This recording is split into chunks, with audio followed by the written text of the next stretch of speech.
Hey everybody. I just finished painting a batch of spring scarves. Some I have to send out to be juried into a gallery. Some are orders that people have ordered, and the rest will go in my Etsy shop.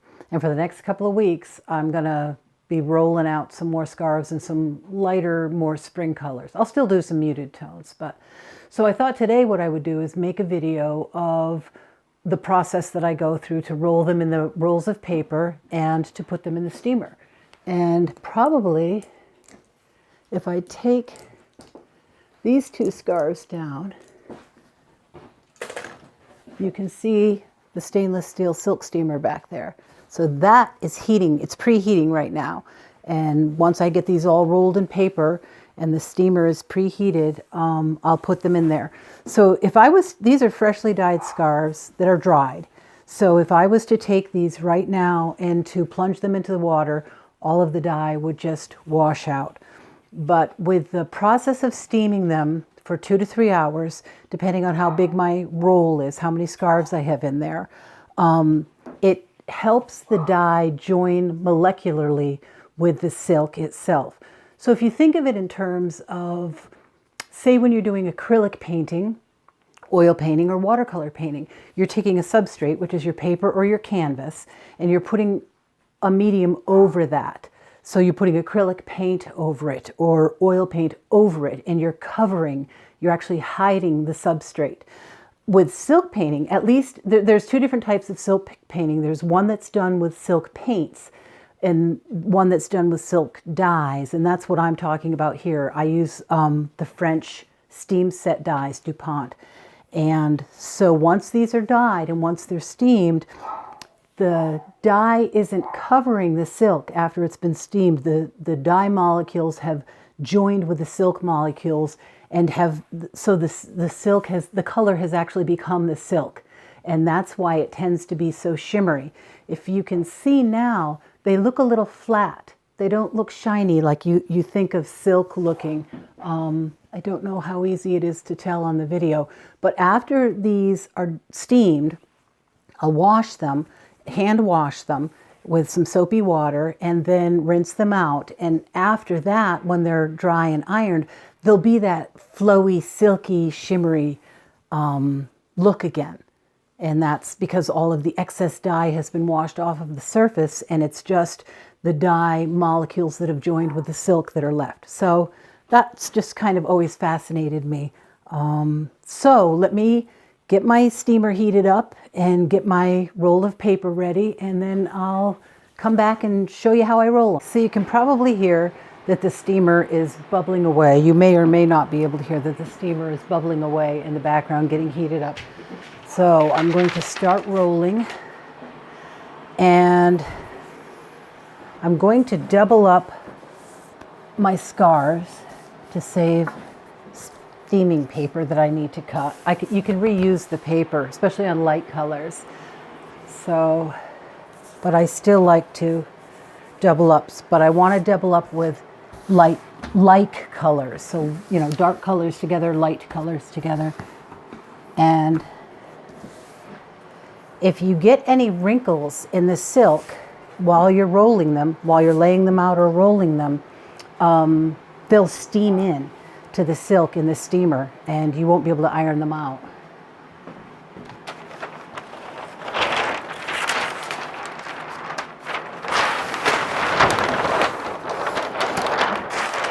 So you need to be really careful when you're rolling them to try not and get wrinkles into them.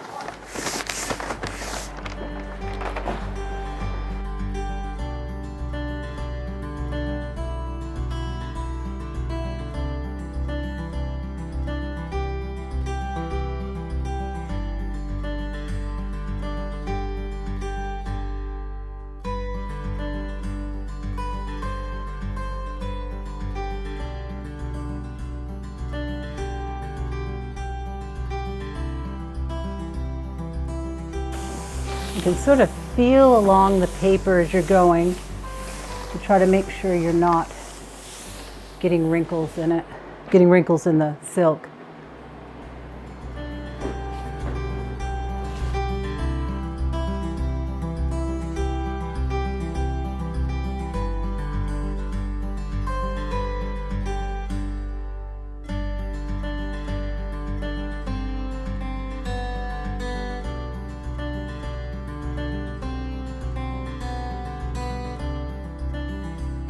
when you're reusing papers, like I am here, this is a paper that was already used. You just want to be sure that you don't have any really dark bleeds of dye on the paper from the previous steaming that might come through when you have a light scarf. So like this scarf is pretty light, this pink one. And this first paper I picked up had some pretty dark blue lines on it. I don't know if you can see. But it has some staining on it from the previous. And I just want to not take a chance on that coming out onto the lighter scarf.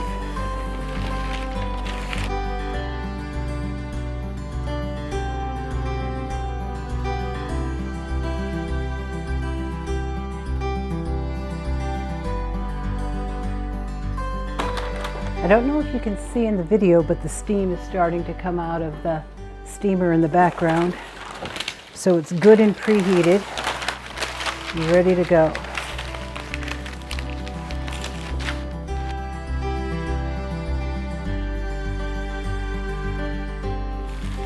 All right, so now I'm going to take my pipe that has a piece of paper already rolled around it for protection, to protect the silk from getting any rust on it. And I'm going to start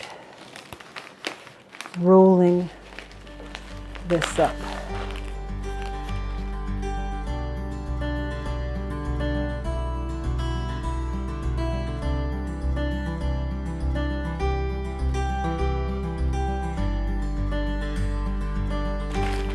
Everybody has a different way of rolling silk.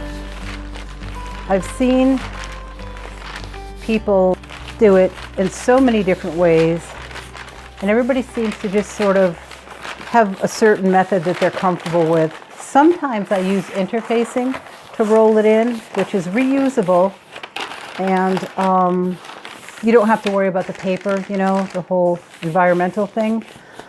But I salt a lot of my silk, and I've found that sometimes with the interfacing that can cause bleed through. There may be little fragments of salt left. So when I salt them, I tend to use the paper, and I don't have any bleed through problems.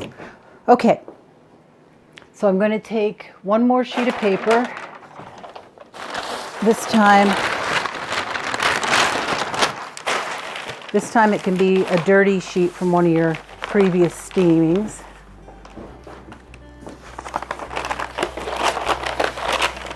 It's just an outer buffer to protect the roll from getting drips of water on it. Because if they do get drips of water on them while you're steaming them, they'll get spots, they'll get little watermarks on them, and that's not very appealing. It's not what you want.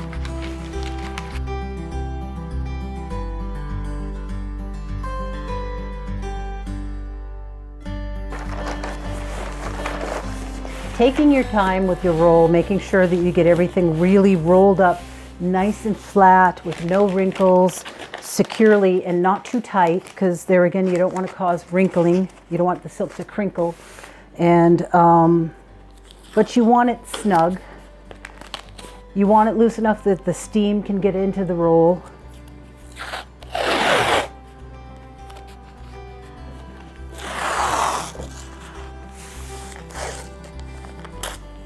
There's a lot of things about the horizontal steamer that I'm using here that I like better than my bullet steamer.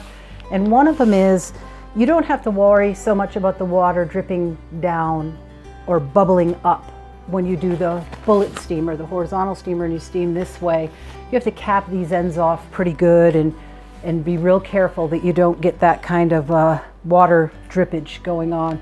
With a horizontal one, any drippage comes down this way, and there's a really good baffle in the lid. I don't know if I can show that now because the steamer is so hot, but it's a really easy way to steam smaller loads. So next I'm going to put it into the steamer, which is steaming away beautifully. Okay, so now I'm going to load the steamer.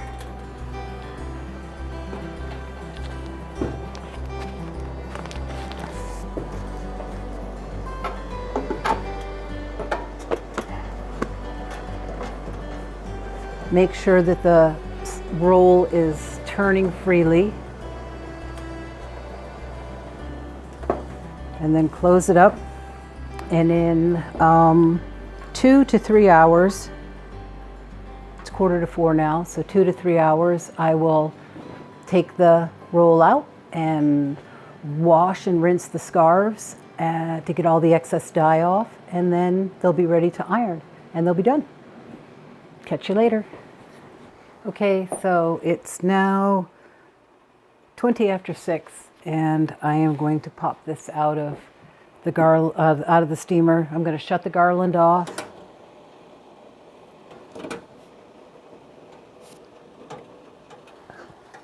And take the roll out.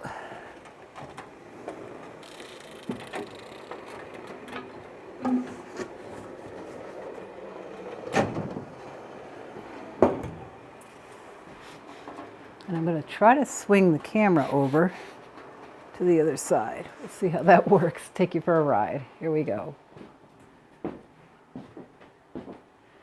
Okay.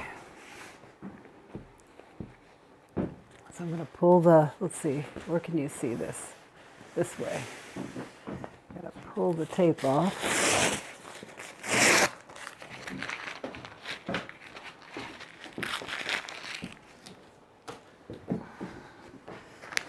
Pull the pipe out.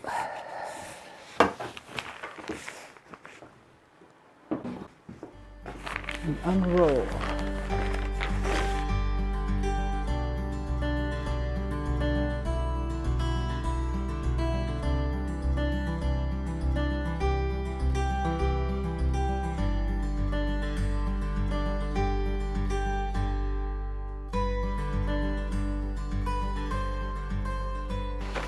Okay, there they are. It should be all of them. Now I'm going to go over and rinse it. So now I'm going to take the scarves and put them in the wash water. They will all come back to being really silky and shiny looking.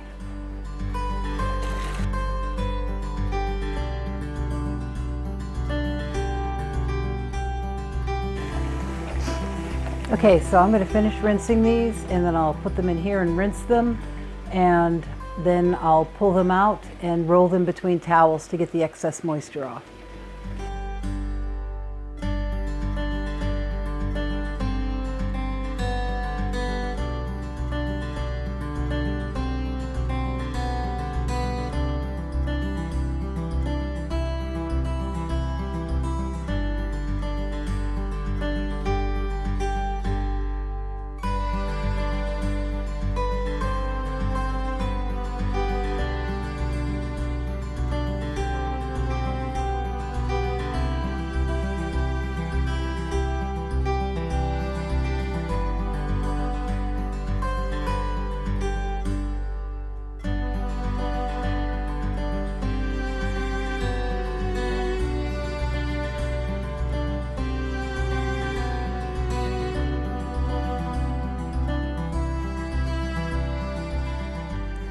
Okay, since it's now almost 7 o'clock and I'm hungry and I need to go make dinner, I'm going to just hang these on the line and let them dry, and then tomorrow I will re-wet them with a sprayer and iron them, and they'll be done and ready to, some of them will be going into my Etsy shop. Hey there everybody. So this is the scarves that I took out of the steamer last night, and I rinsed them, and they still are all wrinkly. But as you can see, already they've lost a bit of the dullness. And after I iron them, they'll be even more silky looking. It's going to be tricky because I don't know if you can tell, but they're sticking to me.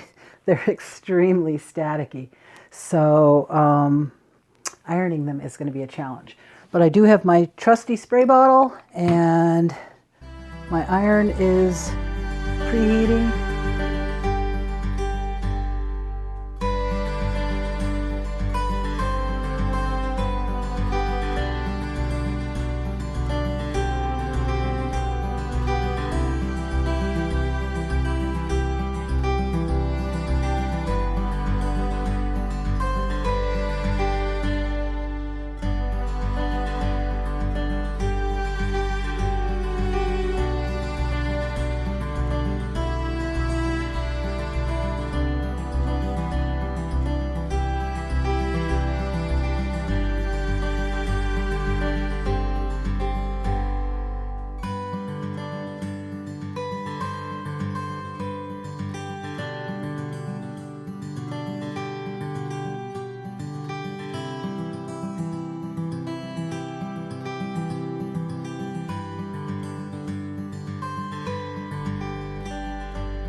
So I thought I'd finish up this steaming video by showing you the scarves after they were steamed, rinsed, and ironed, and also to talk a little bit about the different kinds of silk.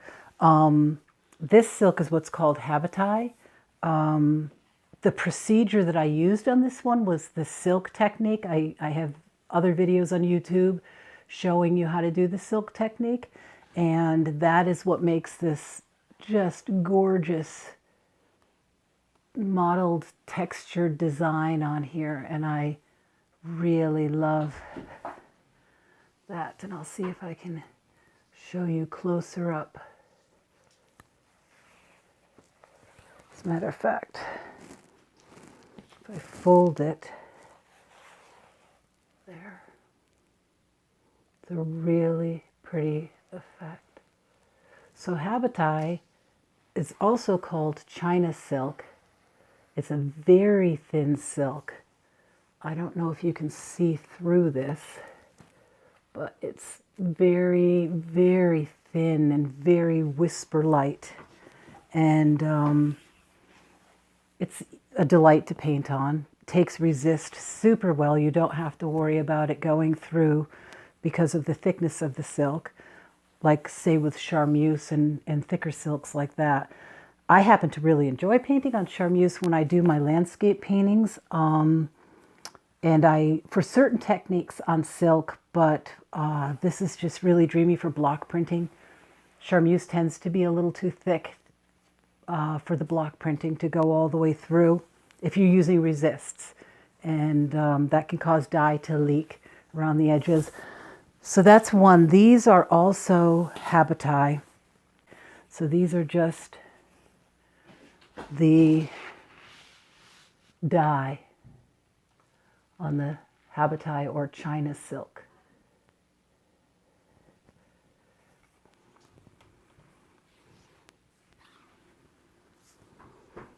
This is the same blue pattern as the other one, but this is without the salt. So just to give you an idea of what a difference the salt makes. And you know, it's a personal taste. Some people like it and some people like it without the salt. But here are these two side by side. Same colors, just one with salt and one without salt.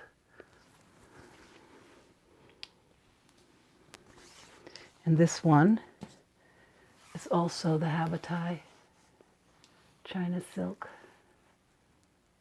Very light, perfect for spring and summer when you don't want a lot of weight around your neck to add to making you hot.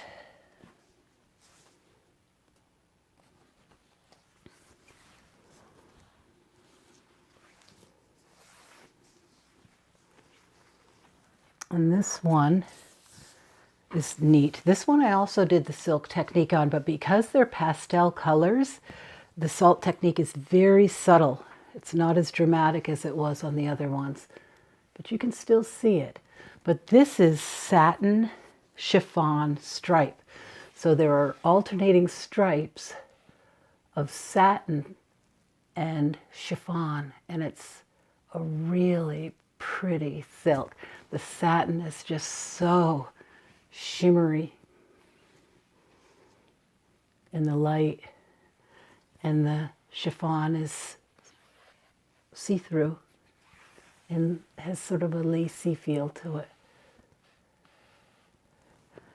So that is satin chiffon stripe. Oh, and so you can see the liquid, you know, light, shimmery color now that they have been steamed and rinsed. Before I showed you in the video how dull they were, and now they're back to their liquid, beautiful shimmery silk look. These two are jacquard, and there is a jacquard pattern woven into the silk. Very rich, luxurious silk with the jacquard weave. This one is without salt. Doesn't really need the salt because of that lovely pattern woven into it. And this last one is also a jacquard. And again, it's got that pattern. This pattern is flowers, floral pattern, woven right into the silk. Just trying to show you the shimmer on it, which is hard to do on video. There's a better shot of the pattern. Okay, so this batch is done. And like I said before in the video, a couple of these are being shipped to a customer, and then some of them a couple are going to go to a gallery, and then the rest are going to go into my Etsy shop. So keep an eye out. I still have to photograph them for the Etsy shop, but keep an eye out because they will be in the shop very soon. So thanks for joining me for this process. It's been fun making the video. And if you'd like to see more of the silk painting videos, click like on YouTube and leave a comment letting me know what you thought. Keeping in mind that I'm a totally amateur video maker, so you know, they're not professional videos. I'm just here in my studio doing my work and sharing it with you. Thanks a lot. Bye-bye.